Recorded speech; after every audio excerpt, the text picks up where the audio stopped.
welcome to Real Truth for Today with Pastor Jeff Schreve, Senior Pastor of First Baptist Church in Texarkana, Texas. Now, here's Pastor Jeff.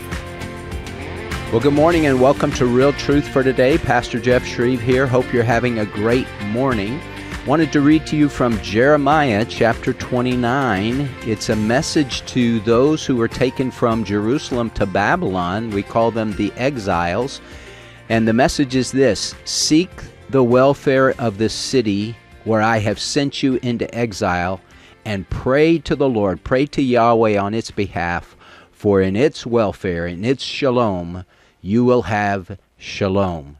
Now that is a key verse, Jeremiah 29 verse 7, that lets us know as believers here in America, we are to make a difference. We're to be salt and light, and we are to make a difference.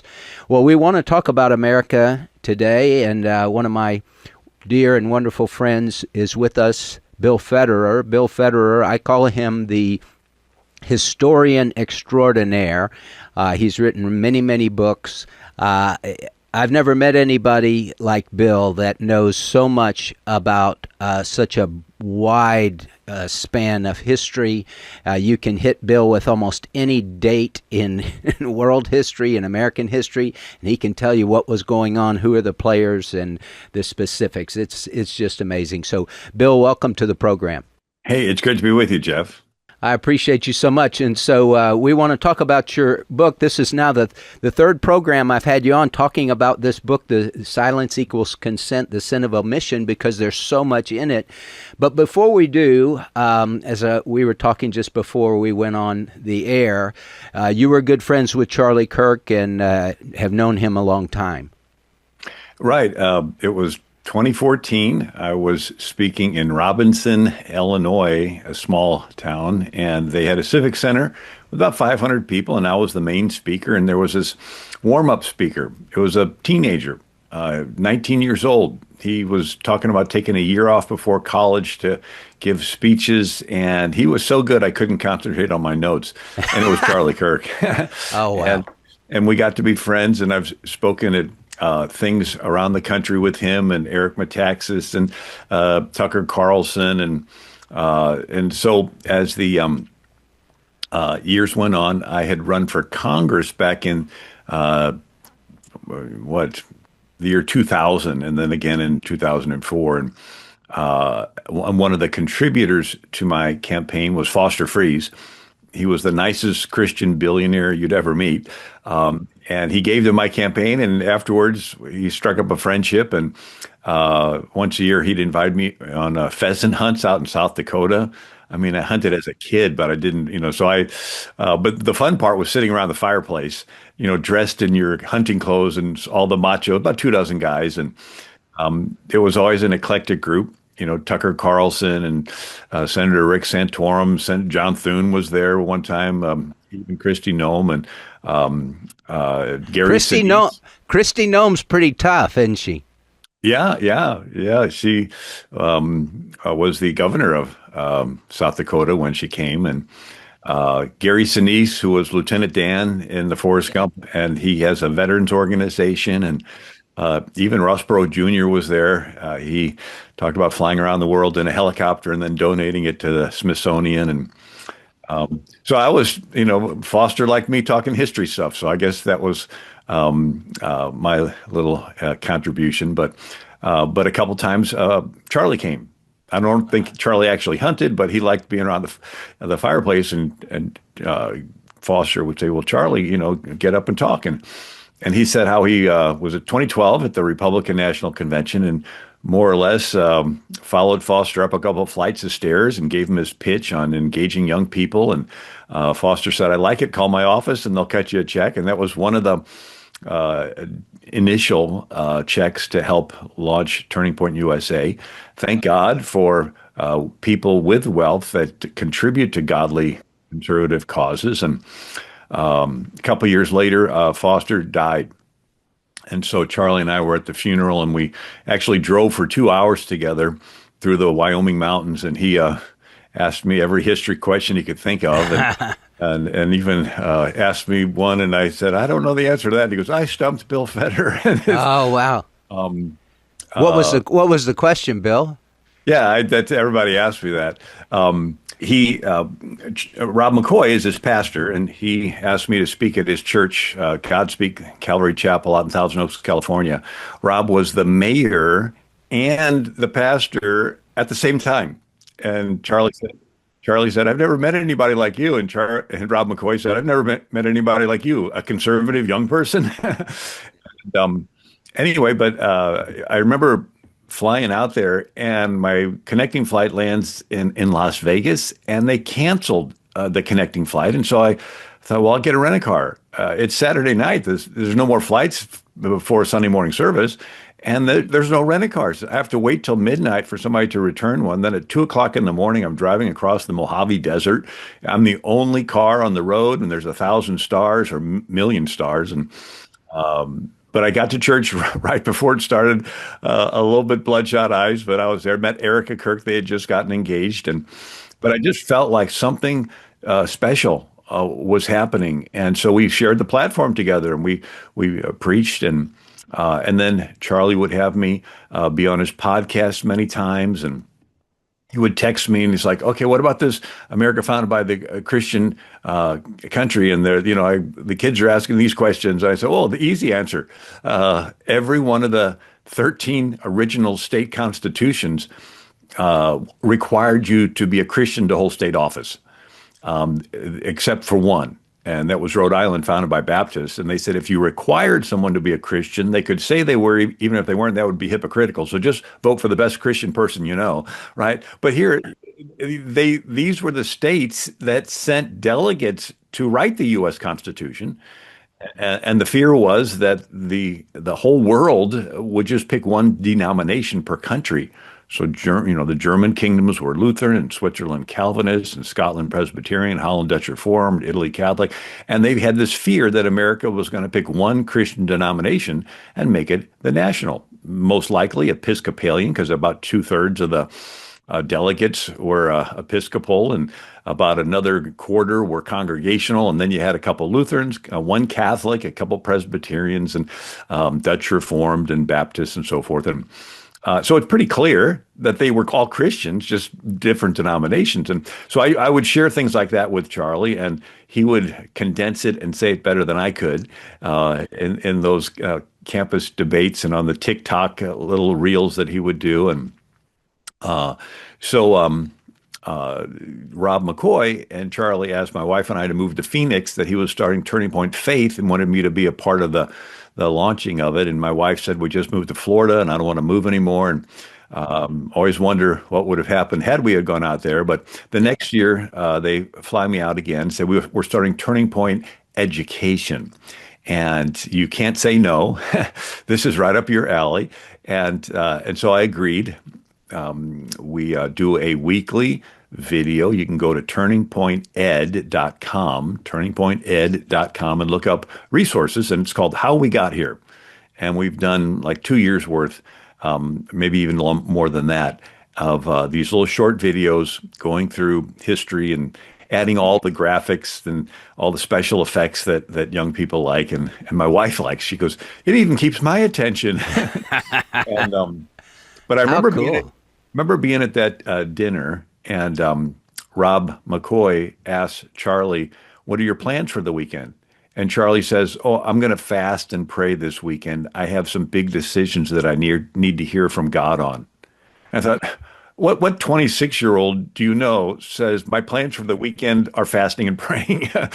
And it's interesting, when we were in that ride through the Wyoming mountains, my son was talking about skiing, and Charlie said, oh, I don't do any of that. Too many people have invested too much in me for me to do something stupid and get injured. And it's like, wow, he's taken his calling. I was with James Lindsay over the weekend. He has written several books exposing, communism and their tactics in America. And he speaks at a lot of Charlie Kirk events. And so we were talking, he said, yeah, we were one place, and the person, that sponsored the event said, hey, in the free time, would you like to go out on my boat? And Charlie was like, he tells James, he goes, I had fun once and didn't like it. And so James Lindsay said, we went out on the boat trying not to have fun. And there was like, the music that most people play on the boats. And Charles like, can we change the music? And they go, what do you want? He goes, classical. And so James Lindsay said, here we are listening to classical music, trying not to have fun. It was, but Charlie was so intense that he poured every waking moment into trying to save America. And even Trump said that he probably worked harder than Trump did. Yeah. Bill, have you ever met anybody smarter than Charlie Kirk? He was brilliant. I would explain something, get 50% through, and he would know the conclusion. And I can, say stuff that I've prepared and said many times, so I can do it in a short amount of time. But he could field those questions from those students on the spot. Respect that greatly. I asked him how what his feeling was about being in Oxford at their Oxford debate, and he goes, "It was an ambush." He goes, "Those liberal professors had their best debate students spend 3 months researching it, and he said but it was a good experience for me." He said they tried to get me to lose my cool, and I wouldn't, but I was with him 4 days before he was shot in Seoul, Korea. They had a turning point event called Build Up Korea. For those not familiar, they had an election earlier this year using computers made by Huawei, which is a communist-controlled company. And lo and behold, a communist-leaning president gets elected. The previous president suspected something wasn't right and wanted to secure the computers. Well, they accused him of wanting to secure the computers to void the election and keep himself in. So they impeached him, put him in jail 3 months. They let him out. The new president puts him back in jail, and his wife, and she's down to like 98 pounds. I don't know if she's going to survive. And then he starts throwing people in jail, all his political opponents, and raids the military naval bases that were working with the Americans and gets their computers and sends a delegation over to Xi Jinping in China for their big military parade. Never happened before. And then he reaches out to North Korea. And the person talking to us said, yeah, he's friends with Bill Gates and wants to force mandatory vaxes on the whole country, even though we're past COVID. And then he's pushing the trans agenda. And so the pastor of the largest church in the city of Busan, it's 5,000 members, called Seguro Church. The pastor is Pastor Son, S-O-N, and he organizes 1 million Koreans to protest the trans bill. We're sort of getting past the trans agenda. People realize that it's this false science, but over there, they're in the middle of pushing it. And so there's the drone footage of 4 kilometers of the streets of Seoul filled full of Koreans that don't want the trans agenda. 25% of the country's Christian. Well, afterwards, the president has his house raided. The pastor seizes his phones, computers, files 22 lawfare charges against him. And we're meeting with Charlie Kirk and Rob McCoy and Mina Kim, who's the interpreting and the organizer. And he says that they're planning on arresting him. And Charlie said, if they arrest you, I personally am going to call President Trump. And then Charlie gets on his phone and starts texting Marco Rubio. And even Marco Rubio at the memorial said, I got the text from Charlie saying I'm in South Korea and there's some very serious concerns I need to talk to you about him.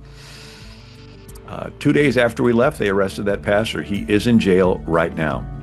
And they're going through his family and wanting to go through their phones. And this is a sharp left turn for this country. And Charlie, in his speech there, said 30,000 Americans died to free South Korea from the communists. They didn't die so that pastors could be thrown in jail. You're listening to Real Truth for Today. Pastor Jeff Schreve here, talking to my friend, historian extraordinaire Bill Federer. We'll be right back.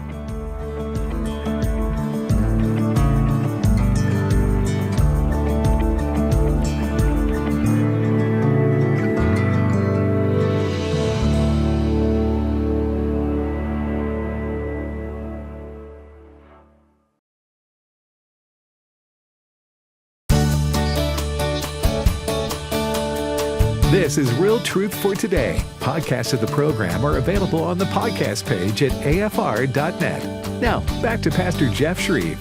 Welcome back to Real Truth for Today. Pastor Jeff Schreve here, talking to historian Bill Federer. We're talking about Charlie Kirk, and we're talking about America. And Bill was a very close personal friend of Charlie Kirk's and was with Charlie Kirk just a few days before he was assassinated. And Bill, I didn't even ask you this, and I'm sorry I didn't, but your heart's got to be hurting because Charlie Kirk wasn't just a personality to you, he was a dear friend. Oh, we would text back and forth quite often, and he would send me scriptures out of the blue. I could tell they were from his morning devotions. And this past Easter, I texted him Keith Green's Easter song. I like that song. And he texted back, thank you. And he texted Romans 10, if we confess Jesus as Lord and believe in our heart that God raised him from the dead, thou shalt be saved. He said, we need to be bolder in telling people about the resurrection every day. And just the heart that he had of being a sincere Christian. And this is one of the short videos from his speech there in South Carolina. Last piece of advice. 네, 젊은이들에게, 다음 세대들에게 드릴 수 있는 마지막 조언은 Put Jesus first in all that you do. 여러분들이 행하는 모든 것에 예수님을 우선순위 삼으십시오. But then we must ask, what is the second most important thing? 근데 그것 다음에 질문해야 돼요. 그러면 예수님 말고 두 번째로 우리에게 가장 중요한 건 무엇이냐? The second most important thing is to make sure you're allowed to do the first thing. 첫 번째로 가장 중요한 것은 내가 첫 번째를 가치 있게 여기며 살아갈 수 있도록 하는 모든 것들을 두 번째에 드린 겁니다. Everybody, it's not news to you that there is a crackdown against the Christian faith in this country happening right now. 여러분 지금 대한민국 안에서 기독교 신앙, 기독교의 믿음을 무너뜨리려고 하는 실제적인 일들이 일어나는 건 전 세계가 알고 있습니다. And as believers, we are biblically commanded to stand up for those persecuted in the faith. 성도들이라면 성경 안에서 명확하게 말하고 있습니다. 예수 믿는 믿음을 탄압하고 무너뜨리려고 하는 것 가운데에 우리의 믿음의 싸움을 싸워야 된다는 것입니다. And if you don't focus at all on the second thing, which is making sure you can spread Jesus, 예수님을 전하며 살아갈 수 있는 인생을 살게 하기 위해 모든 것, 그것이 두 번째 중요한 거라고 했잖아요. 이것을 행하지 않는다면 then we will all be sharing the gospel from a prison cell one day. 언젠가 우리는 감옥 안에서만 복음을 Yeah. That's for sure.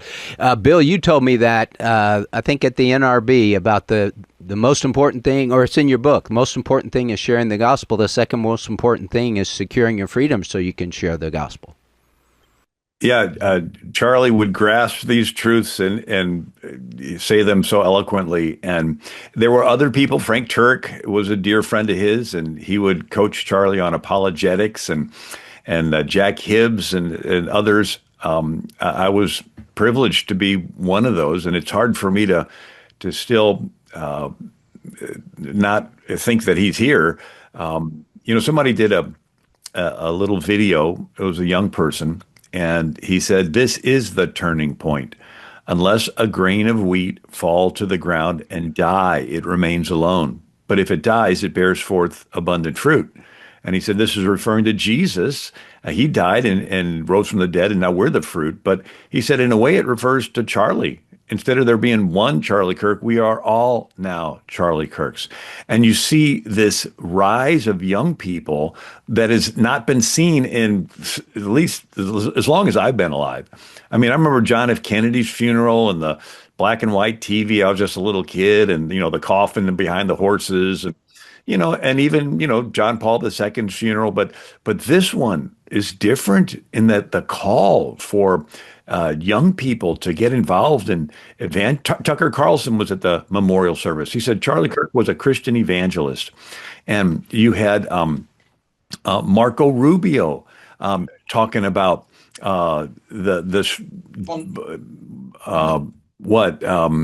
matter of fact, I have a little clip of Marco Rubio. If you want, I can share that. He was a true believer. Only Christ is King, our Lord and Savior.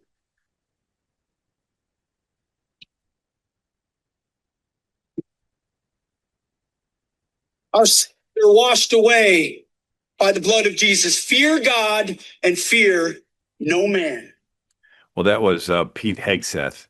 You know, I watched the whole service. You were there. Obviously, it was at what, 5.5 hours? How long? Yeah, I mean, here again, 75,000 people and 25,000 in overflow, 200 million streaming it. When Rob McCoy gave the gospel presentation, they say that it's probably the most people that have heard the gospel at one time. Mm-hmm. And the praise, you know, they had Chris Tomlin and Kerry Jobe, and they even knelt on the stage and they led the whole stadium in the prayer of salvation, and it was just so moving. And then again, to have the entire leadership of the country there with Trump, and Elon Musk came, and they were meeting in the owner's box of the stadium and made up, and they said this is what Charlie would have wanted. But the glory they gave to Jesus, Tulsi Gabbard, you know, you had. Now she's a Hindu, isn't she? I don't know. She talked about Jesus, and you had Don Jr.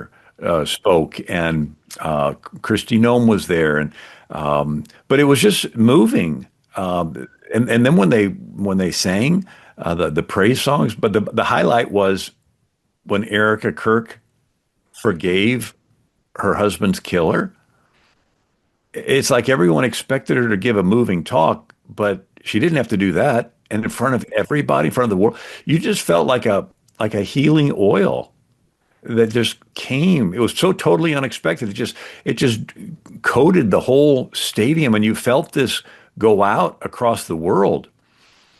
You know, I've studied enough about socialist takeover of countries, especially after World War II in Europe.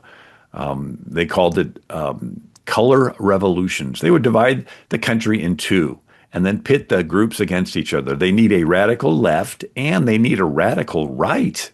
And then they stir them up to violence, and the people that are get caught up in it. And then once there's violence, then it's easy for the government to seize power. And when she forgave her husband's killer, it poured cold water on their efforts to try to say that, you know, the Christian white males are bad, when here we're forgiving. How can you call somebody bad when they're forgiving their husbands? You don't overcome hate with hate. You overcome hate with love and forgiveness. And that's what she released when she said that. It was such a moving moment. And to have 160,000 inquiries for Turning Point chapters, all from all over the country and the world. I was at a church this past weekend, and a young man, you know, is probably maybe 14 or 15, and he says, "I'm starting a Turning Point chapter at my school," and this is happening all around. I was at a Neil Eaton's church up in Plymouth, Massachusetts. And he says they normally run 1,100. The Sunday after Charlie died, they had 1,500. I spoke there Saturday night, and he and I went to the memorial on Sunday in Phoenix. He had his son, who's a pastor, preach. They had 2,000. Somebody did a video and said, "This is Massachusetts. This is the liberal Northwest." Yet the streets were blocked of people going to church. I was did a interview with Steve Gruber on Real America Voices, and he was reading posts, and one was from a girl, and she said she was with her liberal friends, and they cheered when Charlie was killed. And she said, I looked at them and said, these are heartless people that I've been hanging around. And she left them, and she went to church the next Sunday, has been going to church ever since, and the devil's overplayed his hand. And I really feel, I heard someone say this next year is going to be one of extremes. There's going to be people bolder for Jesus, walking in love, wanting to help save this country. At the other time, there's going to be people that are being viler and wickeder than ever before. And it's almost like God is pushing the world to a decision-making moment. And we're the bride of Christ, and every romance novel builds up to a decision-making moment, a forsaking of all others and choosing the one. And some are going to choose the all others. They're going to want to be liked and friended and followed. And there's the rest of us that I don't care. All I care about is Jesus. So, Bill, I've said this since the Charlie Kirk thing, and really since President Trump was reelected, the lines of demarcation between who is on the Lord's side and who is not is becoming clearer and clearer by the day. And when you see the leadership of the left, in my opinion, they have no answers. It's just we hate Trump. We're against Trump. Trump has fun with those people because he just exposes their idiocy, and then they're left with egg all over their face. But how do you view his presidency right now? And if you were going to be hired to attack him, obviously you're not, but if you were, where would you attack? Where would you ding him? Yeah, I think Trump is America and the world's last chance. I mean, who else has $450 million to pay for a bogus fine? He is not a globalist. He is pushing back on the globalists. And he is wanting to make America great. And he flat out says every country should want to make their country great.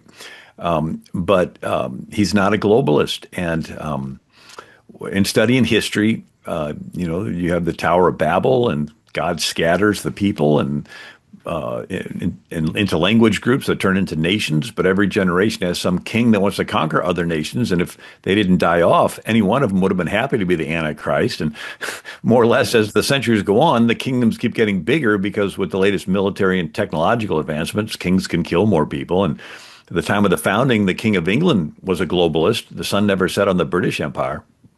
But now it's information warfare, it's technology, it's AI, it's wanting to track people. I was with somebody from England, a Anglican priest named Calvin Robinson, and you may have seen some of his YouTube videos because he's very conservative and he stands up to the trans agenda, and he is concerned that the Anglican Church just elected the first woman Archbishop of Canterbury, and she is woke to the core.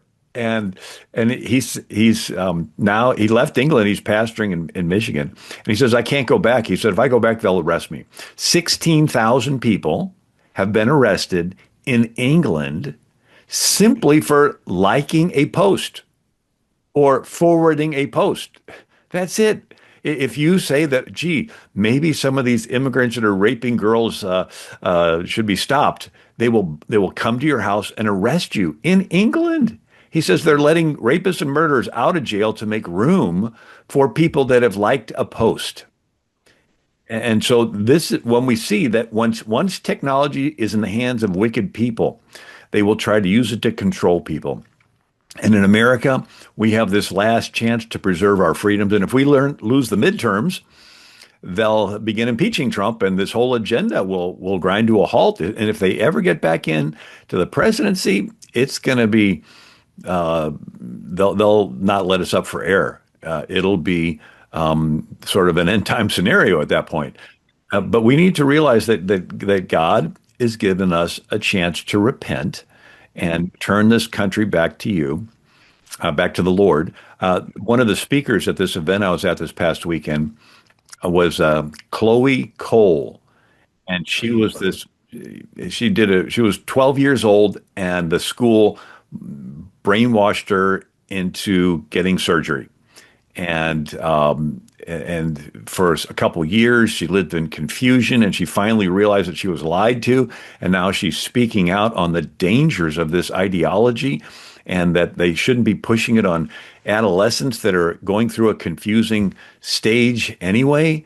And but it was heartbreaking to hear her pressure her parents, saying, "Oh, she's going to commit suicide unless you sign her over to us." So these are how can Christians be silent when they're doing this? And that's what the book that you talked about at the beginning of the program, The Silence Equals Consent.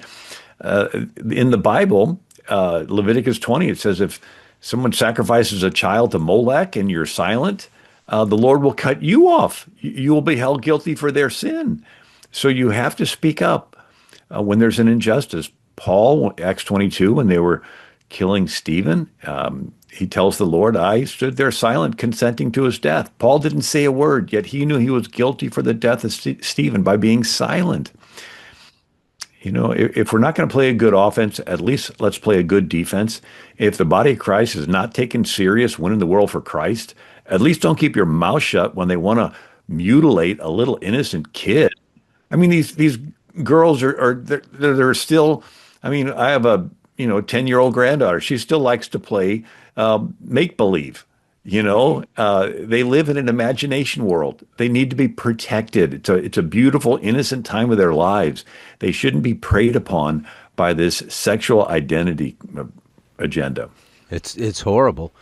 Well, the book is, as Bill said, it's Silence Equals Consent, the Sin of Omission, and we did it, Bill, as a staff book for my staff. We would read a chapter or a couple of chapters and then discuss it. And like I said, I dog-eared about every other page and I have a lot of markings in it, but it's just great stuff, and it really helps us see how America was set up. And that's what, when we come back, I want to talk to you about the beginnings of America, this idea that we stole the land from the Indians and America's terrible, and all the stuff that college kids are taught in these universities that are, in my opinion, nothing more than indoctrination camps. And obviously Charlie Kirk did a lot to expose that, and college is a scam proved me wrong. I think it was very difficult for them to do that. But you're listening to Real Truth for Today. Pastor Jeff Schreve here talking to Bill Federer. We'll be right back after the break.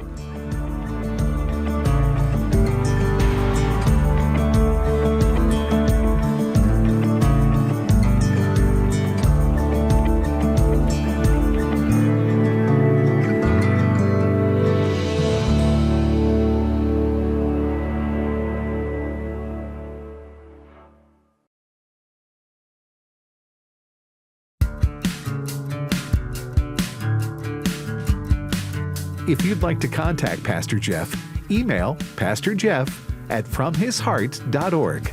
Now, back to Real Truth for Today with Pastor Jeff Schreve. Welcome back to Real Truth for Today. Pastor Jeff Schreve here talking to my friend Bill Federer. We're talking about Charlie Kirk. We're talking about America and the woke agenda and what we see with the Trump administration. So much going on in our world. And so Bill, as we think about America and America's beginnings, we hear from the left that, especially on college campuses, they teach our kids that America is bad. They stole the land from the Indians. We were never great. Make America great again. Well, when was America ever great? It's slavery. It's theft. It's all these terrible things. So help us understand that argument that we stole the land from the Indians. Yeah, well, the Indians most likely came over the Bering Strait after they were scattered at the Tower of Babel. They did DNA of Native Americans and people in Mongolia and Siberia, and it's similar DNA. That they have straight black hair, high cheekbones. The men don't have beards, and so even the American Indians came here from somewhere else. But the Americas were still in the Stone Age. I hate to admit it. It's no fault of their own. There was an abundance of deer and so forth, but they were still in the Stone Age. The rest of the world went to the Bronze Age. The Iron Age, past that to having steel and swords and cannons, and Chinese invented gunpowder, and they had ships, but the people in America did not even have a horse. They did not have a cow. They did not even invent the wheel. They had dogs pulling sticks with stuff piled on it. They had no written language. And so basically any country in the world could have conquered the Americas. The Russians could have, right? They did get Alaska. The Chinese, there was the treasure fleets that went up and down the coasts. But the Muslims, there was a sultan in Morocco in the 1500s that when he heard about the Americas, he wanted to come over, and wherever Islam comes, they wipe out all the cultures that's pre-Islam. But you had Columbus discover America for the King and Queen of Spain. Two types of Indians that he ran into. The Arawaks were peaceful, and the Caribbean were cannibals. And they would depopulate islands and sodomize and castrate and fatten up and eat people. This was so much so that they called the Caribbean, it's the Carib Sea, the Cannibal Sea. Now, the Cortez, when he went into Mexico, his men described seeing pyramids made out of skulls and pagan priests with their hair matted down with blood, and that they would rip the beating hearts out of captured tribes to the sun god. This is all pre-Columbus. So for those tribes that are being captured and having their hearts ripped out, it is not a paradise.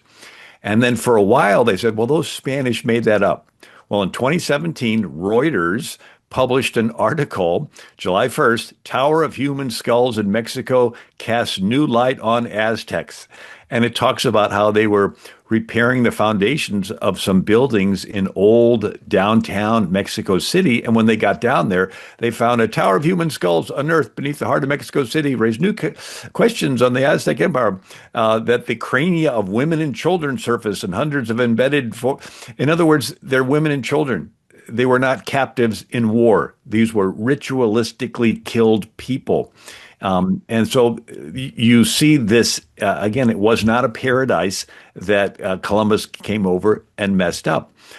You have stories of when the Spanish came, they left horses that escaped, and the Cheyenne Indians got control of the horses before other tribes. And what did they do? They rode across the plains and would decimate other tribes and then take their women and ride away. This is human nature. They considered tribes other than their own less than human. This is sort of what Aristotle's advice to Alexander the Great was. Treat all the Greeks equally, but those Persians and those barbarians, they're less than human. And then they sacrifice babies. And so this is what every pagan culture did. The Canaanites did that. And number one, so was it, but the other thing I like to bring out is, why did Columbus set sail? Islam conquered Central Asia and cut off the land routes to India and China. Marco Polo in the 1200s, 1271, Marco Polo went from Venice, Italy to China. He works for Kublai Khan for 17 years. And he comes back across the China Silk Road, the Gobi Desert, talks about the Chinese having invented paper currency and gunpowder and a compass and a wheelbarrow and wine from rice and all this stuff, porcelain plates that we call China. And so Marco Polo comes back to Europe. He's captured and imprisoned in Genoa. He tells his cellmate all these travels. It's written down, and it becomes a bestseller. It's called the Il Milione, the Million Lies, because everybody thinks, talking about India and naked holy men and people worshiping cows and rats, and they said this is crazy stuff. But it was, and every copy was handwritten because this was a century and a half before the invention of the printing press. And so Columbus heard of Marco Polo. Columbus had a copy of Marco Polo's travels. He heard about the Grand Khan over in China. And matter of fact, when Marco Polo had come back to Europe, the Grand Khan had asked him to bring 100 teachers of the Christian faith back to China. Only 2 preaching friars agreed to go, and they got scared when they went through Armenia and saw that the Muslims had massacred tens of thousands of Christians. But if they would have had courage to continue, they had an open door to evangelize China. But Columbus thought that he was trying to reach China by sailing west. Now, you did have Vasco da Gama in 1498 go around South Africa to Goa, India, because the Muslims cut off the land routes. But in 1492, Columbus set sail. He thought he made it to India, so he names the people he met Indians. Think of it. We never would have called Native Americans Indians had it not been for Islamic Jihad cutting off the land routes to India and China. So all those people that hate Columbus need to turn one chapter back in the history book and see the reason Columbus set sail in the first place was Islamic Jihad conquering Central Asia, sacking Constantinople in 1453, which was the largest Christian city in Europe. And that ended the land trade routes. And that's why Columbus set sail looking for a sea route. And Columbus thought he was this close to India and China. He was trying to fit the geography of, Indonesia into the Caribbean, and he thought, Japan was the tip of Cuba and so forth. But on his second trip, there was a Spanish bishop named Fonseca, and he saddles Columbus with 2,000 get-rich-quick Spaniards. And Columbus is Genoan. He's Italian. And so they don't want to obey Columbus.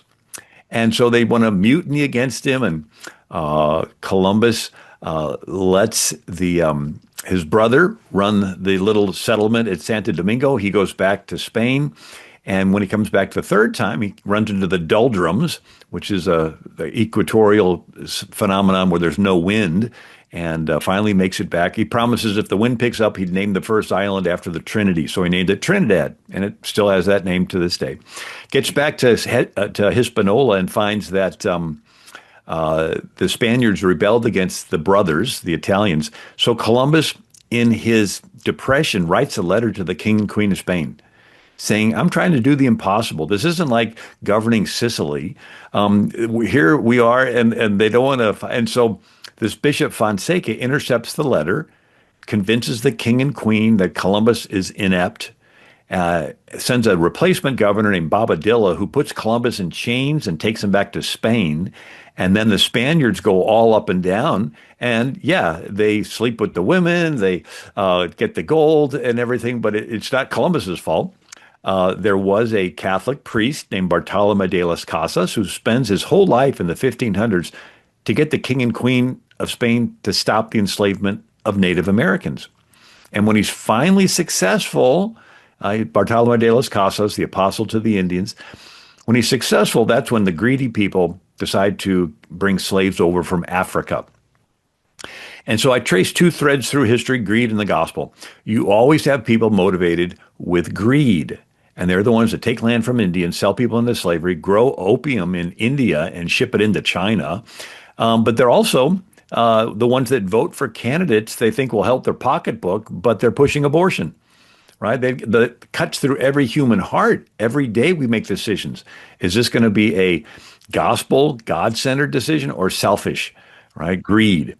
And so, yes, you have people coming over with greed, but you also have those coming over with the gospel, like this Bartolome de las Casas and like the missionaries to the African villages where they dig wells and have fresh water. And I talked to a missionary recently. He said that every well they dig in India in the poor areas keeps the women from getting raped. He says these poor Christians and the untouchables, women have to go to these another little village to get water, and they get raped on the way there and raped on the way back. But if he can build a well in their own village, then they don't have to travel and they're safe. And he says that when a Christian woman or one of these lower castes is a servant in one of the rich Indian households, the men of the house rape her. And they don't have any rights, right? So these things are happening where humans are treated bad. Christianity is the ideology that says every person is equal because you're made in the image of God, and this God is not a respecter of persons. Women are equal to men, right? The man shall leave the father, mother, cleave to his wife. The two shall become one, right? And so it takes a while, but these Christian concepts gradually infiltrate and permeate society.